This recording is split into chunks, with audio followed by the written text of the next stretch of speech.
Oh man, I miss Thanksgiving.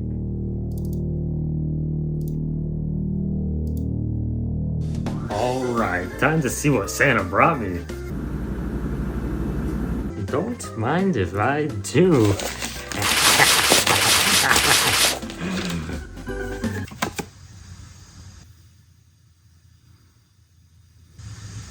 I want to go bowling.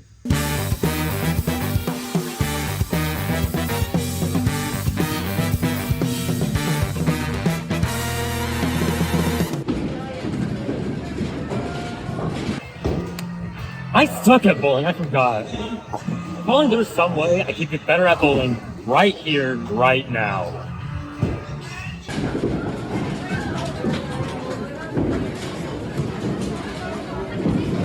Elf Bowling 1 and 2, a collection of the classic PC games from the late 90s, now on the go. I found this by looking up worst DS games and clicking on the first link. It might be some crappy Christmas shovelware, but the worst of the worst? That's Elf Bowling. It holds a special place in the hearts of children. We should show it a little respect. Elf baby. Hold on, I can get down to this. Elf baby. Elf baby. In the first game, you play as Santa and bowl down rows of elves. This must be the North Pole's merry way of doing the death penalty. He's jolly when he throws a strike. He wants these elves dead. The gameplay is pretty simple. Just press A when the bar lands where you want to throw, then you throw the ball. Oh! I should not be playing this in public. I'm hoping this kind of thing is okay to show on YouTube. It's not that bad. I'm not playing the GBA version, so. The gameplay doesn't really change for the next few rounds. The elves just start taunting you more. Pretty basic stuff. Santa sucks signs and Come on, roll the ball already. Asking Santa to put them out of their misery. The gameplay gets really repetitive, especially when you realize that if you bowl in between the middle bar and the one surrounding it, you'll always roll a strike. And after that, game's over. This is DS shovelware. It's on you for expecting an experience that lasts more than 5 minutes. Luckily, this is a 2-in-1 game, so it includes Elf Bowling 2, Elves in Paradise. I hope I don't have to worry if I can show this one on YouTube or not. Speedos? That's it? I can get a Wait, Santa? Santa, what are you doing? Santa, no, stop. Hey, want some crack? No, I do not! This sequel completely re-engineers the Elf Bowling formula. This isn't bowling, this is shuffleboard. What? Then why am I even here? You still have a bar system, but now it determines how far you throw the elves. You want to get them as close to the edge as possible to get the most points, but if you throw them too far, they get eaten by sharks. Just like in 1, once you figure out the sweet spot, it's pretty easy. So let's see what spice this game has. What do the elves have to say? Hey, Kringle. Life. Elf guy, you can't say that. This game introduces us to some key players in the Elf Bowling universe. First up, we have Dingle, who is Santa's evil brother or something. We also have God, who also doesn't like elves, hence him using a moai head to kill one. This made me lose a turn, but I still beat Dingle. I must be a prodigy. That must mean I'm a pro at bowling. 3 strikes, here I come.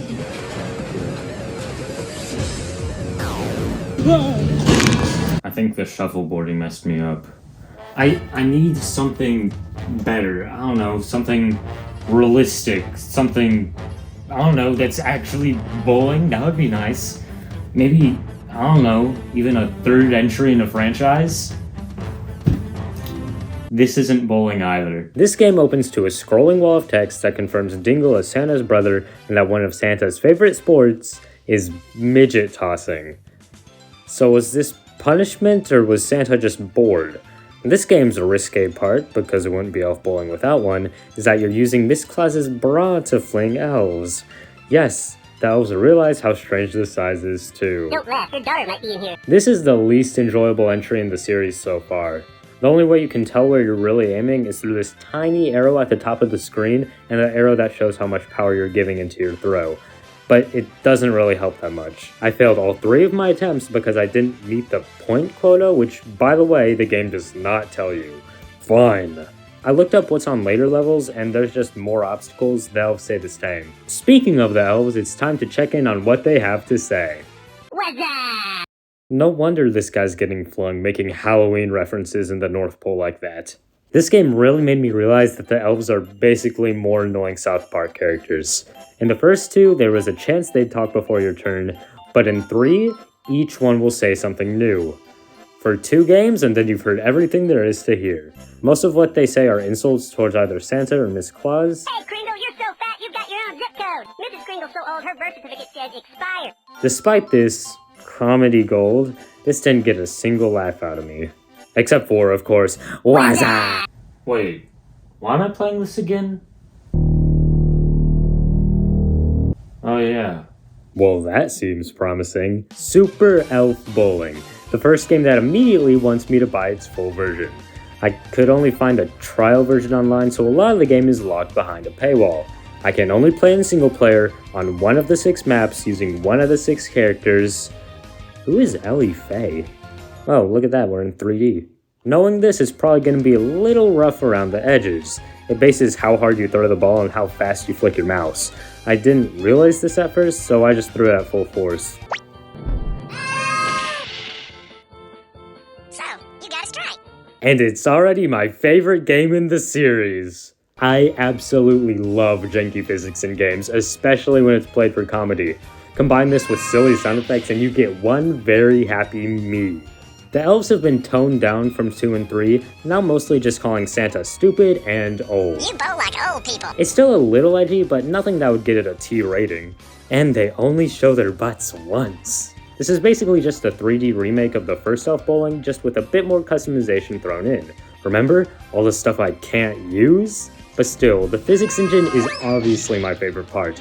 Even if you aren't sending it full force, you can still side tap the elves, which causes them to get hit in even goofier ways. It's excellent. It's also funny when you hit every elf but one, because the way their stance makes it look like they're trying to look tough. They'll also say, better than nothing, which is supposed to mean you didn't knock down every elf, but in that context it sounds like they don't even care that they survived.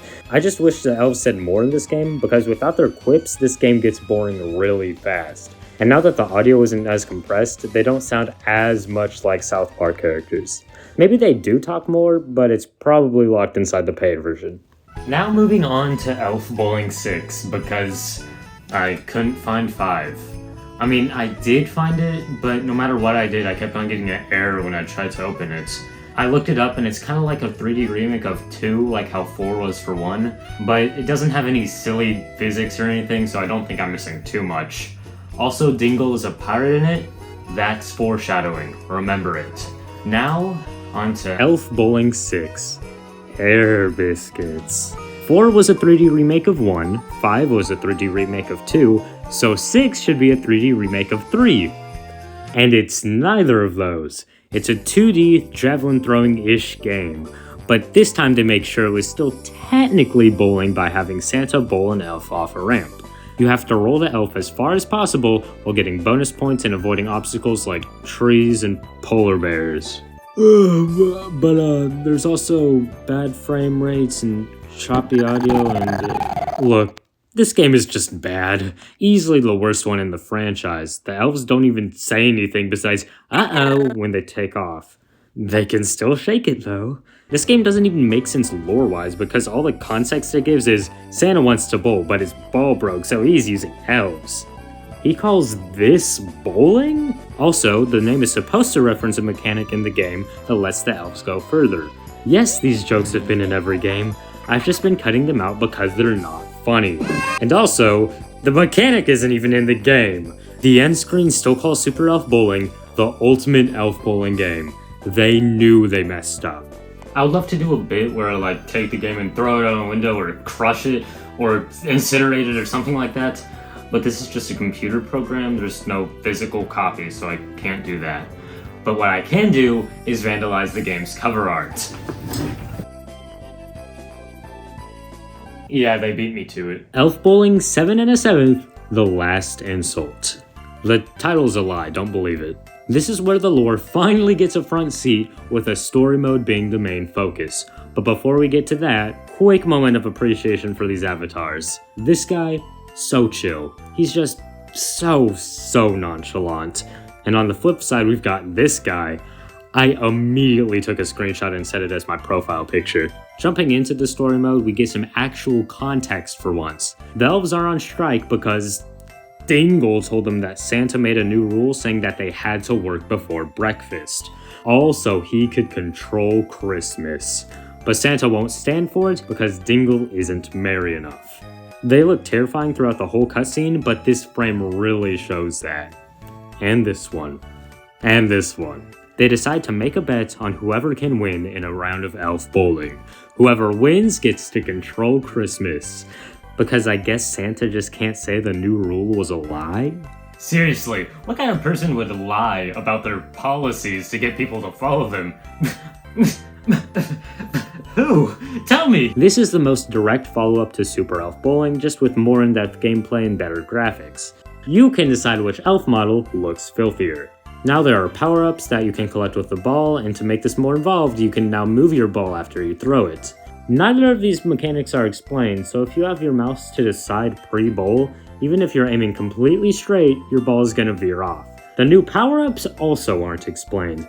There are the green ones that give you an advantage, and the red ones that can be used to sabotage Kringle. But I thought you were supposed to avoid the red ones because they look like they'd penalize you that round. Took me a full game before I realized. But before I talk about the power-ups, I've gotta address the elephant in the room.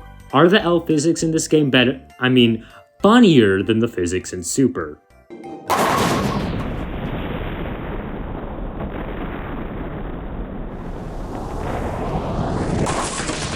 Whoa. Now they have proper Garry's Mod-esque ragdolls, but while I think this is still funny, I think them getting knocked over without any reaction is funnier just because it caught me so off guard.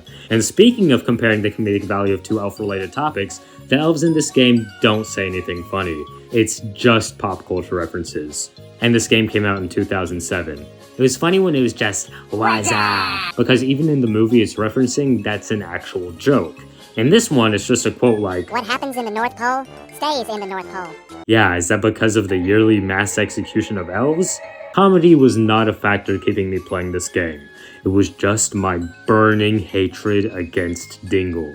But back to what I was saying a minute ago, the power-ups, starting with the penalties. Some are just kinda cute, like, ooh, your ball is smaller, or the elves are now small, those are gonna be hard to hit.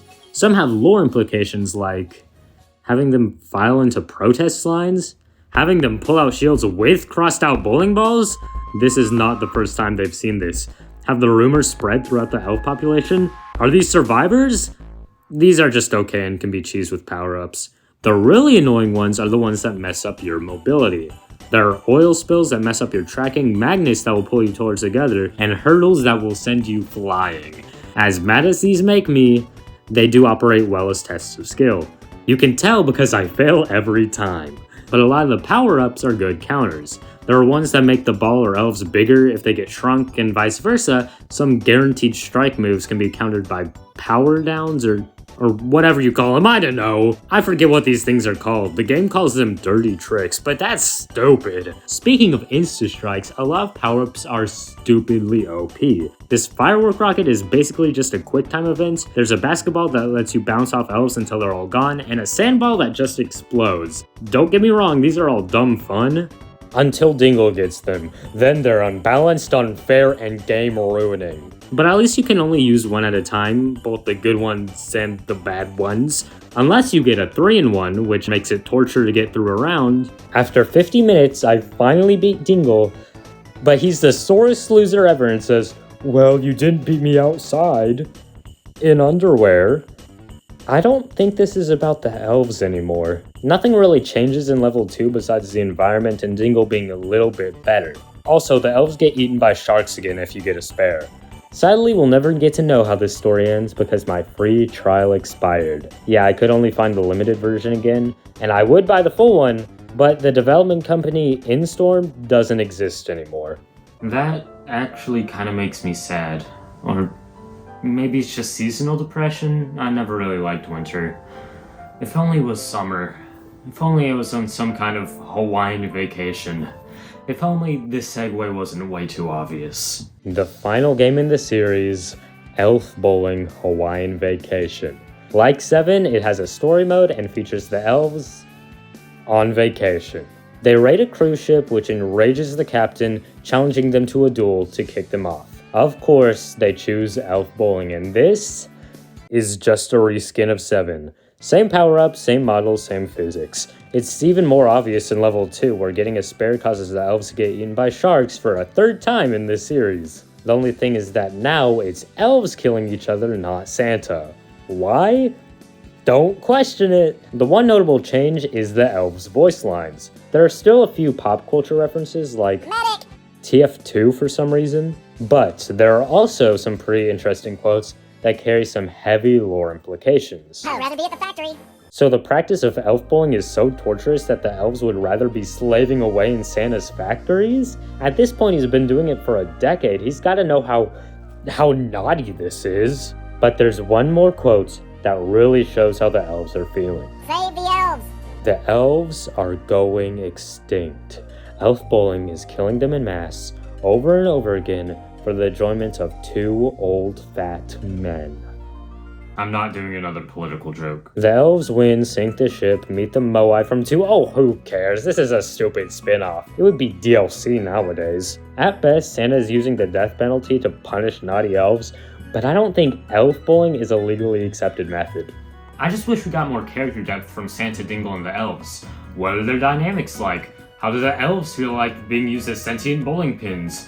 But there's one question I just desperately need the answer to. Who pooped in a peanut barrel? In between 6 and 7, we got Elf Bowling the movie, The Great North Pole Elf Strike. The movie opens by telling us, So you think you know how Santa Claus became Father Christmas, eh?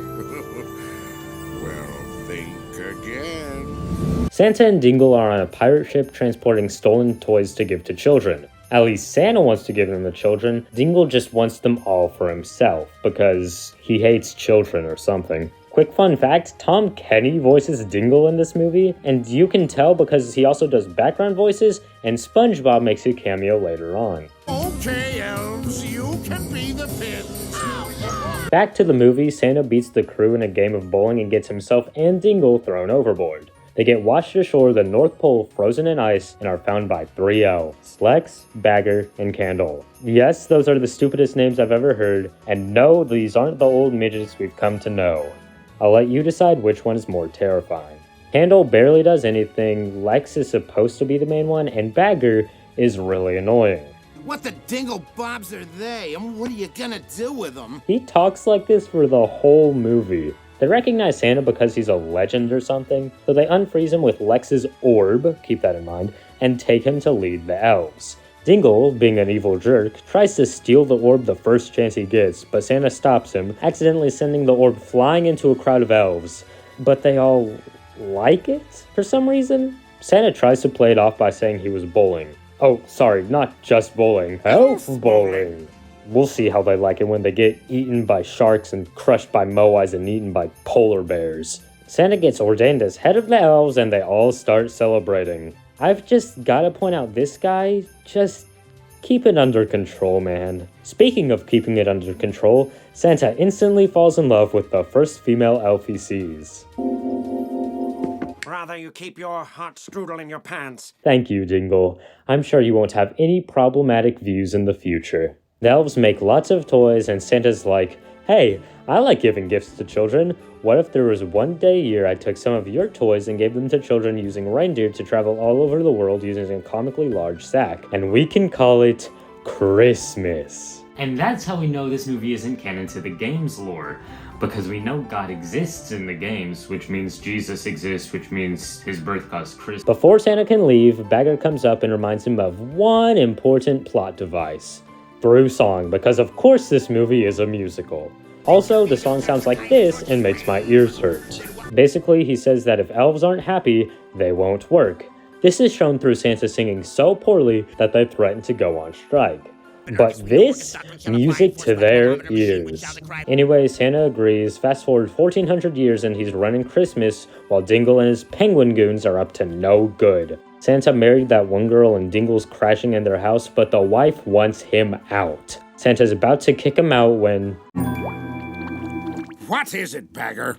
Santa, we gotta talk about the union demands. The impending doom of Act 2 is that the Elf Union will go on strike, but it'd be a lot more worrying if Santa actually cared. Unions. After getting kicked out, Dingle and his goons plan to steal Christmas from Santa by causing an argument between him and the elves. They do this by somehow making, and this is a big number so I understand if you're surprised, 6 billion toys disappear. 6 billion?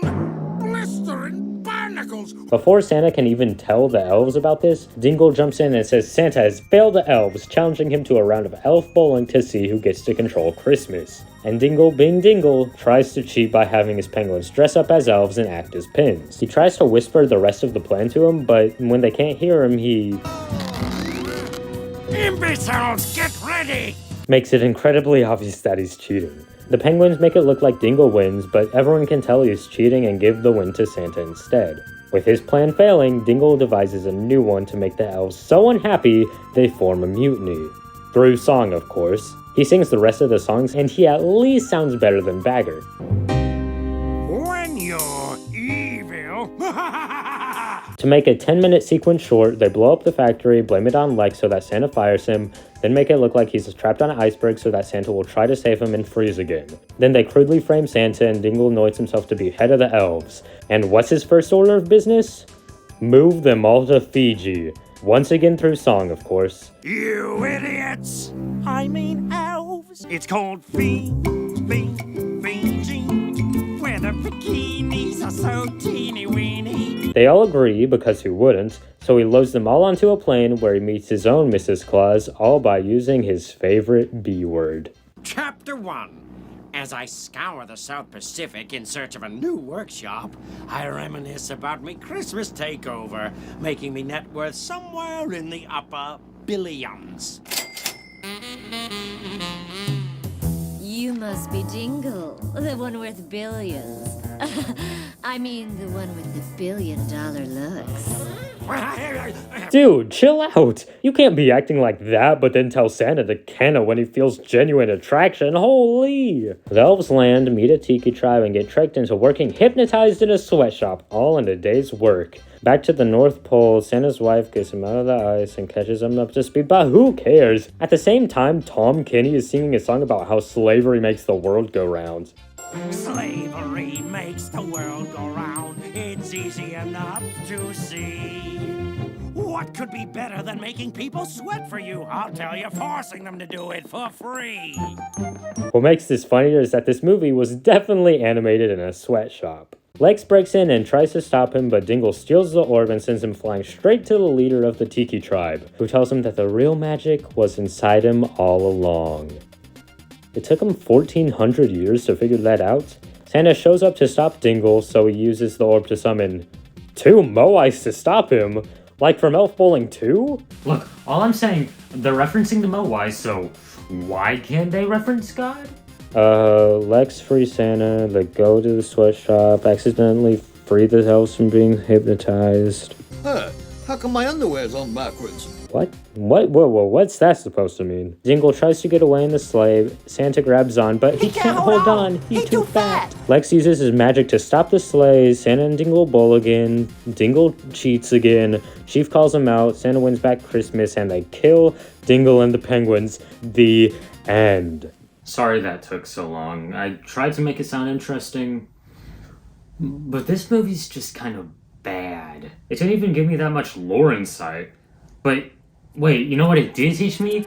That the elves enjoy being bowled down. So it doesn't matter if I hallucinate now. I can bowl!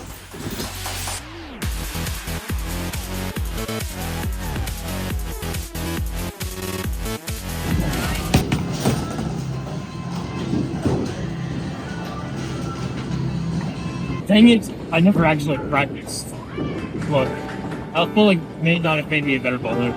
It may not have given me a good story. It may have kept one of its best titles for a firewall. But hey, to be fair,